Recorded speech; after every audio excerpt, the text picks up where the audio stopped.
Australia to launch World Cup prep in South Africa. Hello friend. Welcome to Cricket News today.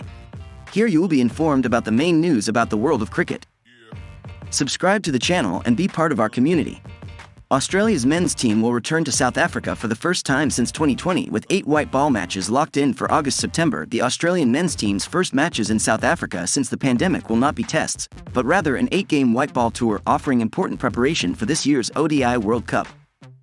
Cricket South Africa, CSA, today confirmed the Aussies would arrive in late August for a 3T20I, 5 ODI tour that concludes in mid-September, around a month before the expected start of the ICC's Showpiece 50 Over event being held in India. A new, yet-to-be-named captain will be at the helm for the initial leg of the tour, with the T20s, all to be played in Durban, to mark Australia's first matches in the format since Aaron Finch's retirement from international cricket.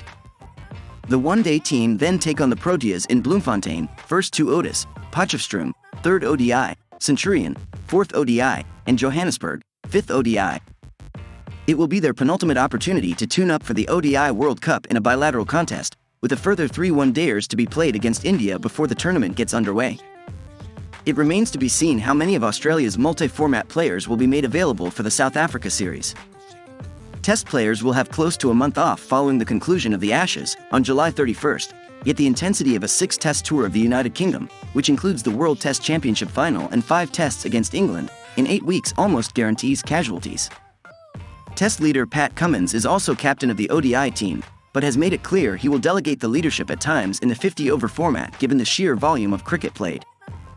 Other expected key World Cup figures like David Warner, Steve Smith, Josh Hazlewood, Mitchell Starc, Travis Head, Marnus Labuschagne and Cameron Green will all have heavy workloads during the test campaign.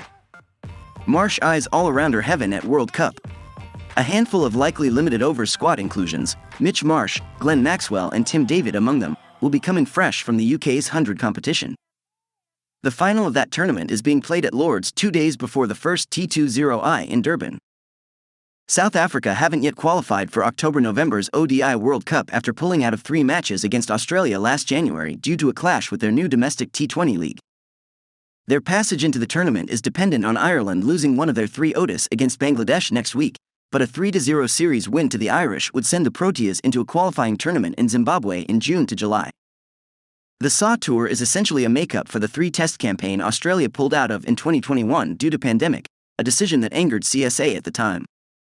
Confirmation of the decision to make the tour a limited-over series means Australia will go at least 8 years without playing a test in South Africa. Their most recent visit for tests was the controversy-filled 2018 tour. The International Cricket Council's Future Tours program has the Proteas next hosting tests against the Aussies in September to October 2026. Australia last toured South Africa in 2020 where they won the T20I series 2-1 but didn't win a game in the 3-match ODI series. Thank you for watching. Subscribe to the channel and be part of our community. Like, comment and share the video.